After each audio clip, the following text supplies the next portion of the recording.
We welcome two changemakers dedicated to workforce development and sharing of valuable stories, empowering youth and young adults. It's all here on the next Latino Motion. Join us.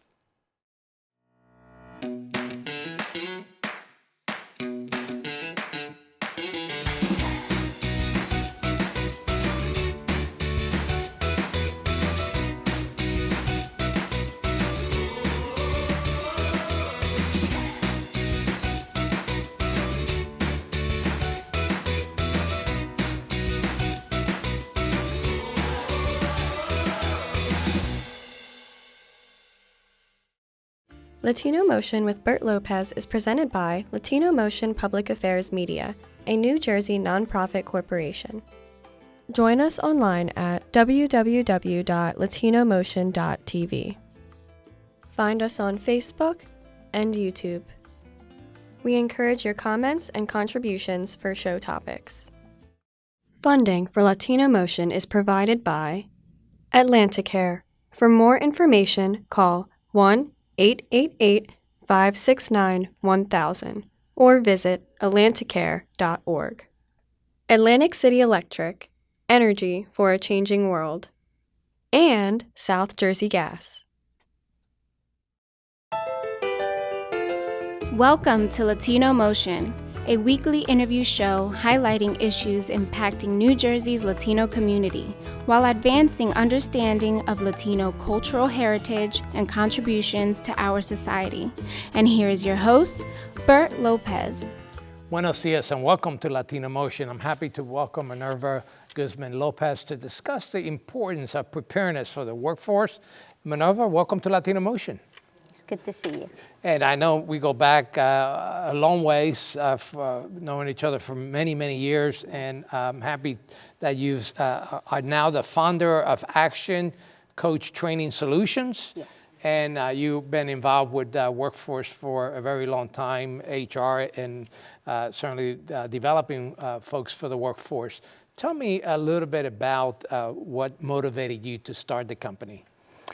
Well, I noticed that in HR, we always had the workforce, mostly in manufacturing and warehouse. We have the workforce that it's Spanish speaking, the majority. And then we had supervisors that are mostly only English speaking. So that presented a problem in terms of operations, performance, and risk management. So my intent was to be able to help close that gap of communication, helping the English people be able to communicate a little bit more closer to what Spanish would be. Okay. And then the Spanish speakers that they do know a lot of language words in English, but they don't necessarily understand everything. And so by giving them the tools, language that's specific for their work, then they'll be able to understand better the instructions and follow the regulations and protect themselves. Because at the end of the day, we want them all to come home with their fingers and their toes, right? I know that we're both very proud of seeing, since we're from Puerto Rico, Yes. Watching the Bad Bunny Yes. perform in the Super Bowl. Yes. And America got a little taste of that, right? Where he was singing in Spanish. There was some controversy around that, but I think a lot of people embraced it and even started to pick up some of the language as well, and certainly excited to learn more about the culture. And I know that you have a little bit of connection with Benito. Yes, his great-grandfather is cousin of my grandfather. So it's some kind of like a relationship there. So a long-distance relation, but there's a Yes. relationship there in Puerto Rico. And certainly, I think he gave a great message, certainly. And I like what you're trying to do here in terms of closing that gap. Now, let's talk about two aspects of this. You mentioned the employee, many who don't necessarily are fluent in English, and then the employer who needs to also become more proficient. Tell me what you do as far as the coaching for the employees or the youth. So two sections there, right? Employees in the workforce, mostly they work very hard, and then sometimes they get a lead position, and they speak English, but not entirely so that they're really efficient at being able to communicate regulations and the importance of these operations. So I come on site and I teach ESL, and English as a second language. More of a conversational side of things rather than a lot of grammar. And then I teach them also how to be more in the moment, being mindful of what's happening in the moment so that they can communicate what they need to do on the floor. In manufacturing, things are going really fast. And so that is essential when you're trying to communicate what we're trying to do and doing it safely. That's very good. And I know that in addition to that, working with those employees in the factory setting, you also provide private lessons and coaching to individuals. Tell me a little bit about the career coaching. And I'm very curious about what you told me leading up to the show here about the clarity that many of them need a little bit of clarity in terms of career choices. You will be surprised, even not just young adults, but also others, that they get a job and they start doing it and they become good at it, but they don't necessarily love that. So I help in the coaching arena through what we call a Gestalt method, where we help the person identify what they're really looking for, that spark that gives them joy to go work.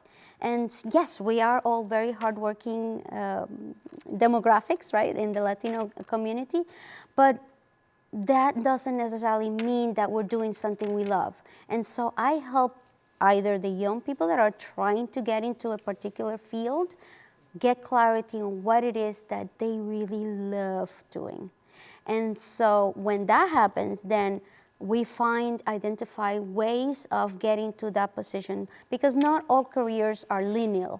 You start this and you become this and you become this. Sometimes you take a coordinator position and then a specialist, and that helps you see that there are different aspects on a career path that you could take to get to where you want to go. Once you decide and get that clarity, you learn what it is that sparks inside of you, and then obstacles are not really obstacles, they become opportunities because you can identify that. And you know that some folks aren't necessarily well prepared to enter the workforce, particularly some of the youth, in terms of being able to communicate effectively, even if they have full mastery of the English language. How critical and important is that? Well, I teach what they called mindful communications and emotional intelligence. And so being in the mindful mindset means that you are present. So you're not thinking of the future, you're not thinking of the past. You're right here, like I am with you, in the moment. And when you're there, you actually can capture the other person's emotions and be able to see how what you're saying lands there. And so I teach that. So they are becoming more of a relationship, communication type of thing, rather than just, I want to tell you everything I want to know, and you're telling me everything you can do for me. That's not how it works. It's about communication and relationships. And there are some individuals who are afraid to leave a certain role to move on to another role, even if it's in a different type of industry or a different setting altogether. What advice do you give those type of individuals who are just, holding on to this because it's what they know in terms of being able to take a leap? So what I said about finding that spark, the thing that really gives you joy, that is the motivator that works internally to be able to keep you when you get freaking out because the job is not exactly what you expected. Right. And leave what you have, that's fear. We don't want to lead with fear. But knowing that when you get that clarity, that that's what you're meant to do, that gives you powers to leave what you have and then venture into making a plan to get there and seeing how you can get there in different ways. There are internships, there are apprenticeships you can look for. And once you have determined that gets you going, then we can find out the way to that. And you're able to help them with that journey as far as identifying some of those opportunities. Tell me, how can folks contact you, particularly those who are seeking that coaching opportunity? Yeah, you can reach me through WhatsApp at 609-317-3019 or email me at mine, as part of my name, at trainingactionsinplural.com. All right, well, we want to talk a little bit about the employer side. It's very critical. Some employers take it for granted, and others are very conscious about the fact that they want to keep their employees and want to have an effective workforce. So we want to talk a quick break. We want to come back and talk a little more about that. We'll be right back with more Latino Motion. Latino Motion with Bert Lopez is presented by Latino Motion Public Affairs Media, a New Jersey nonprofit corporation. Join us online at www.latinomotion.tv. Find us on Facebook and YouTube. We encourage your comments and contributions for show topics.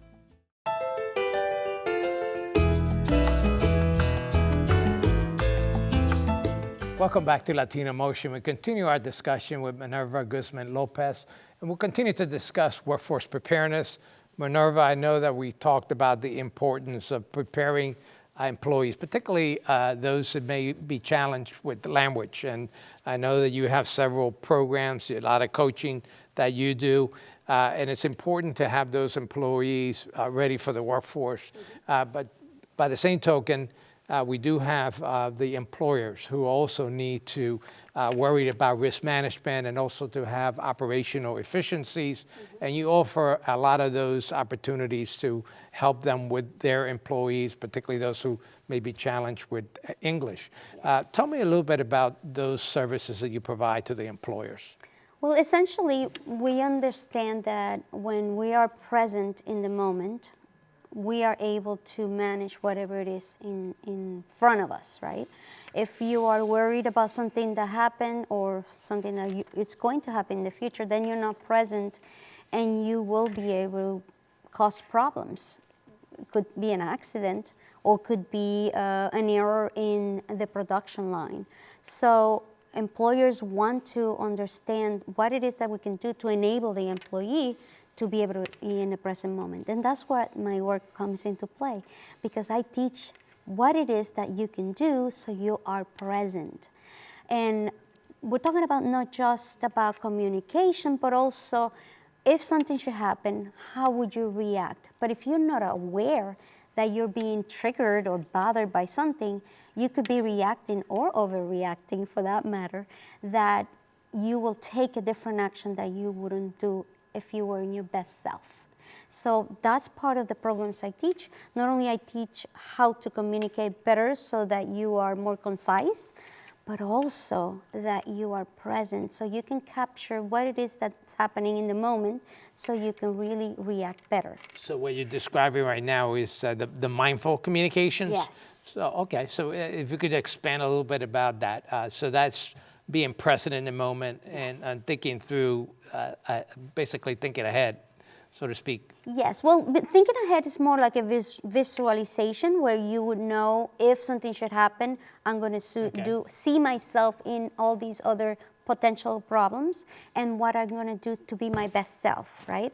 But also, we're talking about emotional intelligence is more than just, we are Latinos are passionate about everything, right? If something triggers you and you're bothered by it, you may yell or you may say something that you regret later.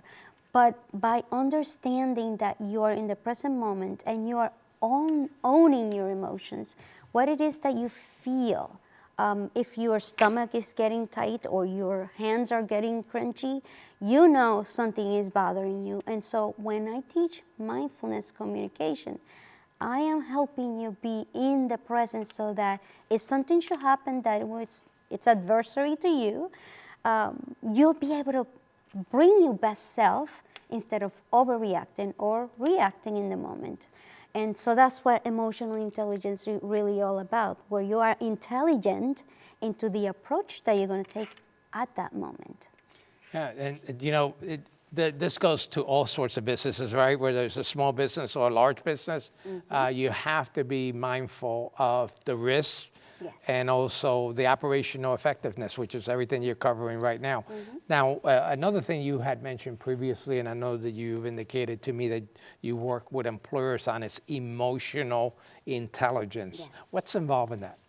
Well, what we know how our brain works, right? If you were to use the hand as a brain, this is called the amygdala, and this is the hippocampus. This is where we hold our memories, our experiences, what we can determine what that look you gave me is or is not.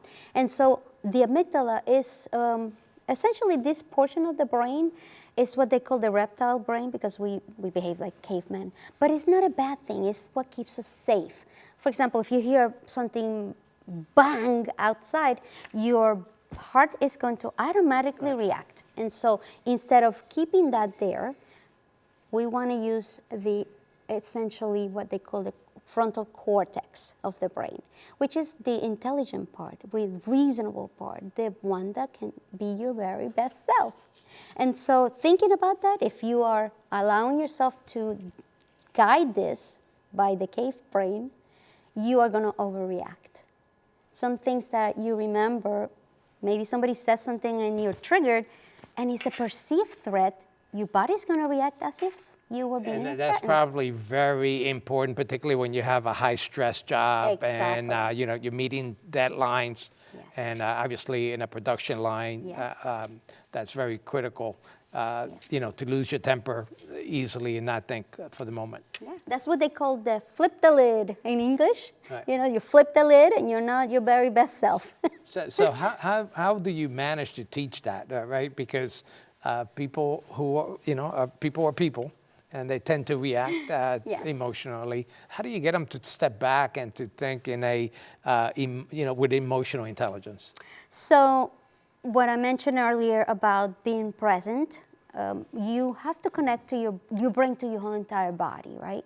So I do exercises where I tell you, if you're comfortable, you can lower your gaze. If you don't want to close your eyes, you lower your gaze. And then you can do something like as simple as rubbing your fingers and try to connect your fingerprints. Noticing your fingerprints connects your brain to your body. So that way, if this is triggered, whether it's a real threat or perceived, you can actually react in accordance to your frontal cortex, the intelligent part of you, the what they call sage, the best part of you, with reason. And then you notice that you're being triggered, but then you can tell yourself, okay, I'm being triggered, I'm going to stay in the moment. I'm going to say, that's just me thinking that I'm being attacked, but I'm not. So then you can select what you want to say. So this is the type of training you provide to supervisors, whether it's a foreman or first line supervisor. Yes. Tell me, in terms of reaction from management, I mean, do most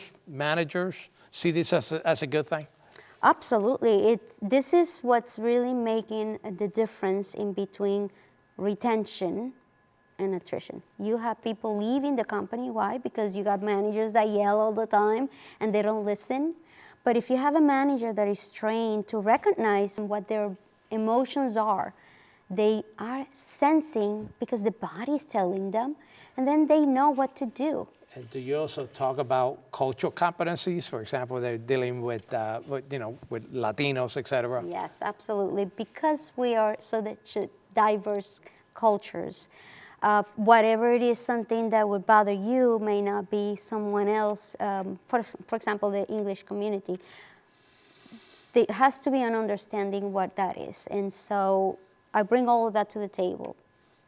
The language barrier is something that we can completely cover those gaps by understanding where they're coming from. Right. That's not what they meant, but you thought something else. And so we discussed that in a group arena, in a group segment. People actually share themselves with their experience that they have had, and so they can actually learn from each other. All right. This is all very, very good, and folks could certainly reach out to you, who both are the employee or the employers. That's unfortunately all the time we have, but I want you to tell me the words from Bad Bunny when he ended the Super Bowl. Okay. Benito said, I always believed in myself. And that's what you teach. And that's what I teach. You can do it because you know more than what you think you know. Well, Minerva, thank you so much for being on the show, and we'll be right back with more Latino Motion.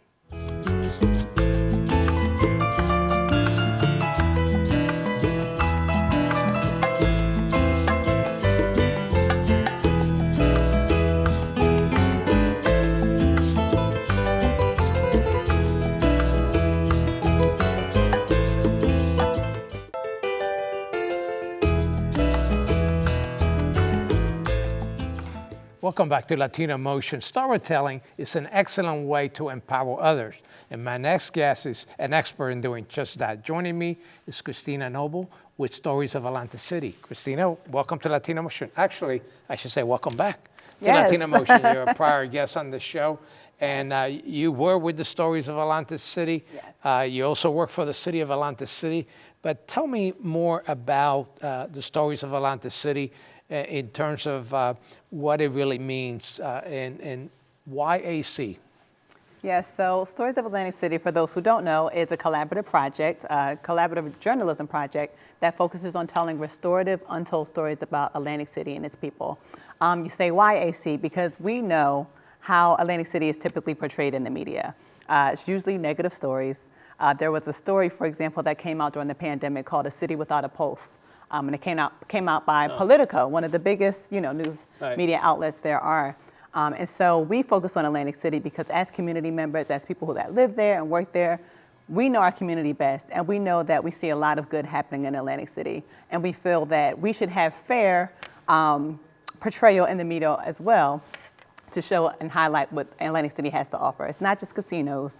It's not just the boardwalk, it's not just the beautiful ocean. We have people who are doing amazing things, people, organizations who are really doing things to uplift this community and make it as beautiful as it can possibly be. And as a resident of Atlantic City, I agree 100% with you. I really enjoy Atlantic City and certainly has a lot to offer. And getting those stories out is so important. So tell me how you go about getting those stories. Yes, so initially when the project launched in 2018, it started because a small group of people from the Atlantic City area attended a conference and they learned about something called restorative narrative. And they thought that was something that could really work in the city of Atlantic City, again, as community members.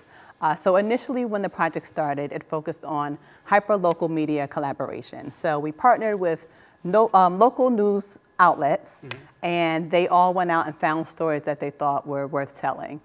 So they sought out the stories originally. As the project furthered, we trained community members to go out and find their own stories and to be the teller of their stories, because who tells it best, right? So at that point, when the community was telling their stories, they found something that they were passionate about or something that they thought was vital information that people needed to know, and they sought out their own stories in that way. Let's talk about some of those impactful stories that came across your desk. I think there are a lot of civic things that happen in the city that people don't know about.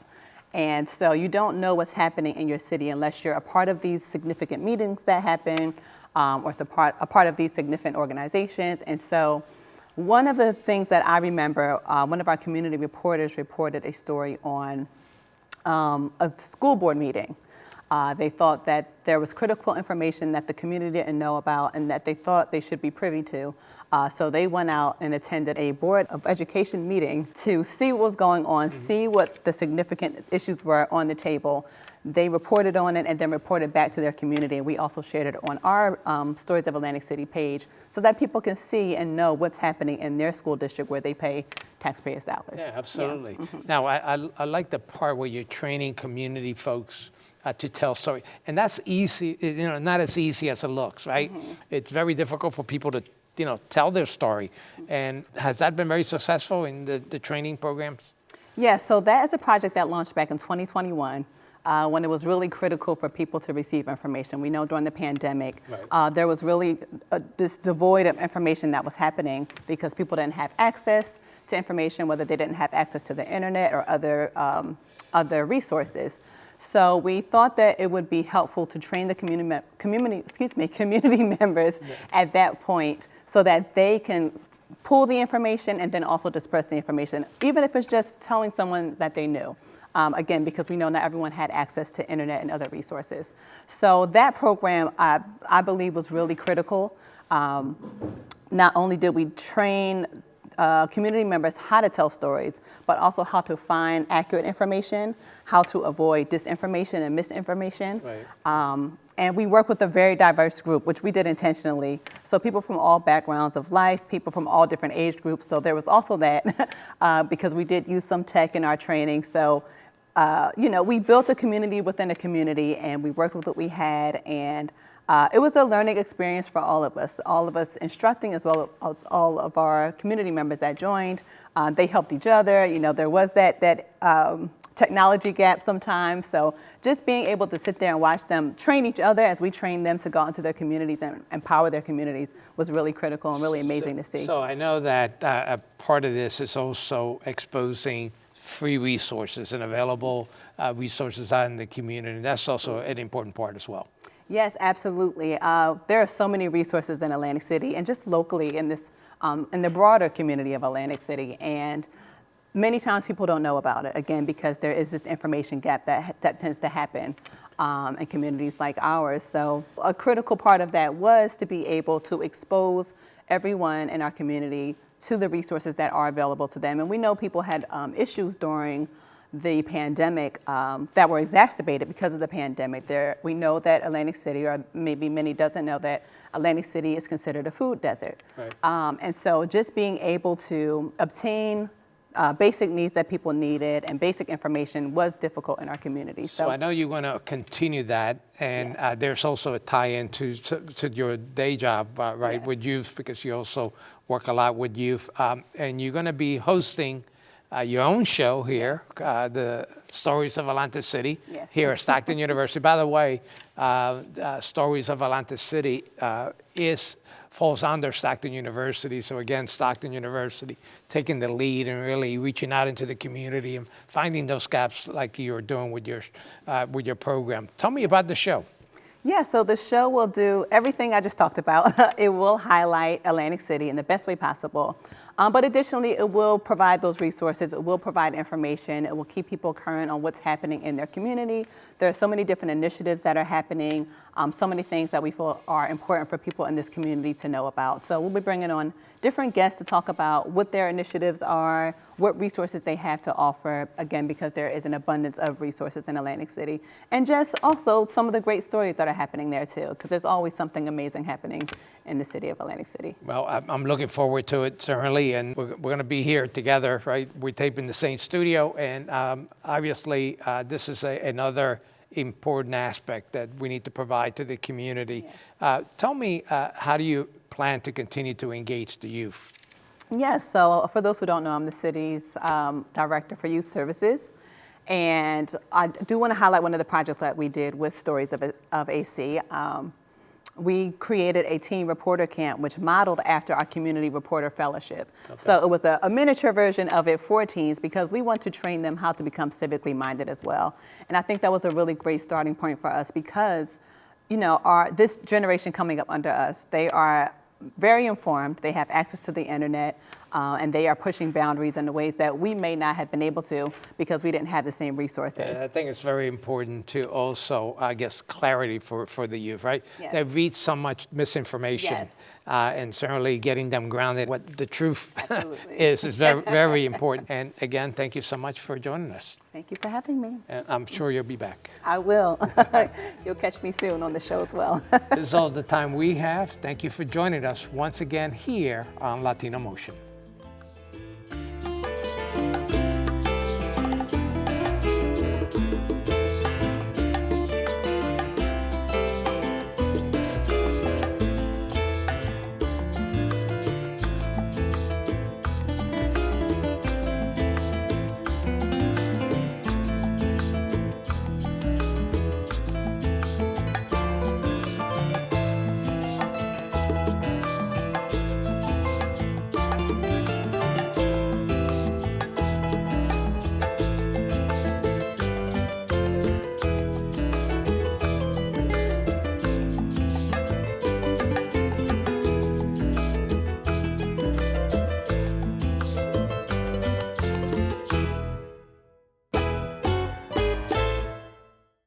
Join us online at www.latinomotion.tv. Find us on Facebook and YouTube. We encourage your comments and contributions for show topics.